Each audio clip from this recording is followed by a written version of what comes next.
Well, সত্যি কথা বলতে বহুদিন পর হিন্দি একটা সুইট লাভ স্টোরি সিনেমা দেখলাম বলিউডের। ইয়েস, বলিউডের। তো মানে কোন সিনেমার কথা বলছি অবশ্যই বুঝে গেছো। আর মাধবনকে আবার সেই আগের সেই পুরো নস্টালজিয়া ফর্মে দেখা গেল এই সিনেমাতে। নেটফ্লিক্সে সদ্য রিলিজ হয়েছে আপ জেসা কোই। তো প্রথমে বলে রাখি, আপ জেসা কোই নামটা না আমাদের যে টিন্ডার অ্যাপ হয় যেখানে কাপল খোঁজা যায়, যাই হোক ওই টাইপের অ্যাপের নাম দিয়ে আপ জেসা কোই। তো প্রথমে ভেবেছিলাম যে এই মানেটা হয়তো অন্য কোথাও বেরোবে, কিন্তু সিনেমা দেখার পর বুঝলাম যে না, আপ জেসা কোই অ্যাকচুয়ালি একটা অ্যাপের নাম। তো সেই অ্যাপ থেকে নামটা দেওয়া হয়েছে, কেন দেওয়া হয়েছে কি কারণে দেওয়া হয়েছে সেটা সিনেমা দেখলে বুঝতে পারবে। তবে ঘটনাটা একটু সংক্ষেপে বলি। গল্পটা গল্পটা সংক্ষেপে বলতে গেলে প্রথমে বলতে হবে যে গল্পের সূত্রপাত হয় 42 বছরের এক স্কুল টিচার, সংস্কৃত স্কুল টিচারকে দিয়ে, যে এখনো অবিবাহিত, সে কোনো বিয়ে করতে পারেনি কারণ সে মনের মতো তার ছেলে পাওয়া যায়নি, কারণ তার নাম শ্রীরেণু। এবার শ্রীরেণু নামটা দেখে শুনে, তাকে দেখে, তার পেশা দেখে কোনো মেয়ে তাকে পছন্দ করেন, যার জন্য সে একা সিঙ্গেল লাইফ বিন্দাস এনজয় করছে। তো সেখানে তার বন্ধু তাকে আপ জেসা করে একটা অ্যাপের কথা বলে, যেখানে অ্যাটলিস্ট সেই ফ্যান্টাসি হয়ে কিছু তো একটা লাভ হোক। তো সেই অ্যাপের দরুনে এক মেয়ের সাথে আলাপ, সে ভালোই বেশ তার সঙ্গে গল্প করতে থাকে, এবং গল্প করতে করতে একটা সময় দেখা যায় যে সে মেয়েটা সে প্রেমে পড়ে গেছে। তো যাই হোক, সেটা চ্যাপ্টার কিছুদিন চললো, তারপরে বন্ধ হলো। তারপরে বন্ধ হওয়ার কারণ ছিল কারণ তার পাশের বাড়ি থাকতো একজন প্রতিবেশী, তার প্রতিবেশীর এক সোর্সে এক মেয়ের এর বিয়ের সন্ধান আসে। এবার সেই মেয়ের সাথে তার বেশ, তার থেকে 10 বছরের ছিল, সে স্কুল টিচার, সে ফ্রেঞ্চ পড়ায়। তো 32 বছর বয়স সেই মহিলার। তো সে তার সঙ্গে দেখা হয়, শোনা হয়, ভালো বেশ কথাবার্তা হয়।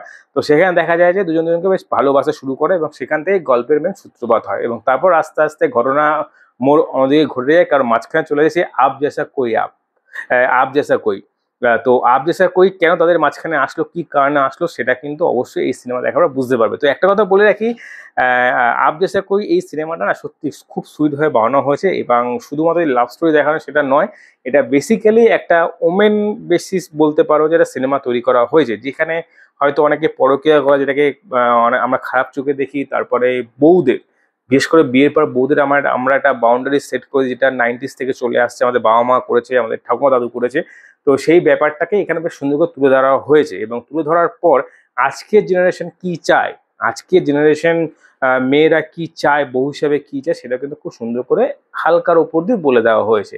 তো এটাকে দেখে অনেক সময় দুরকম মতবিরোধ আসতেই পারে, তো যেটা স্বাভাবিক আছে, যেটা হয়েছিল আই থিঙ্ক এর আগে একটা সিনেমা বেরিয়েছিল মিসেস, তো সেখানেও হয়েছিল, তো এটা তো হতে পারে। বাট সোজা বলতে as a cinema lover, as a cinema story, সত্যি সিনেমাটা খুব ভালো লেগেছে।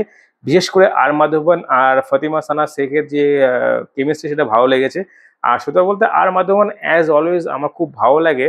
এই লোকটা বা এই অভিনেতা এমন একজন অভিনেতা, যাকে যা কিছু করতে দেওয়া হোক সে খুব সুন্দরভাবে মাখনের মতো তৈরি করে, যেটা এই সিনেমা দেখেও বোঝা যাবে যে তাকে কেন রোমান্টিক হিসেবেও অনেকে চায়। তো এই সিনেমায় সেই রোমান্স তাকে দেখা যাবে, তার হাসি, তার কথা বলার স্টাইল একবারে মানে চোখ ধারিয়ে যাবে। সত্যি বলতে সিনেমাটা বোর হওয়ার কোনো জায়গা নেই, যতটা দেখবে কোনো অ্যাকশন সিন নেই, কোনো কিচ্ছু নেই, কিন্তু যা আছে, যেইটুকু আছে ইমোশন, লাভ স্টোরি থেকে শুরু করে যা আছে, হ্যাঁ মজাও আছে, সব কিছু এখানে তুলে ধরা হয়েছে।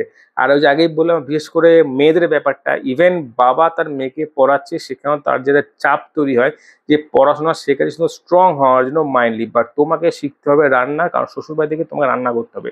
এই যে ছোটখাটো ব্যাপারগুলো যেভাবে সুন্দর করে তুলে ধরা হয়েছে, এটা কিন্তু মাইন্ড ব্লোয়িং ব্যাপার। তো অবশ্যই তোমার চটপট দেখে ফেলো নেটফ্লিক্সে এই সিনেমা, মাত্র 2 ঘন্টার সিনেমা, বেশি টাইম লাগবে না। তবে কিভাবে টাইম পাস হয়ে যাবে সিনেমা শুরু করার পর বুঝতেও পারবে না। তো বন্ধুরা, আজ এই পর্যন্ত, দেখা পরে ভিডিওতে, টাটা, বাই বাই।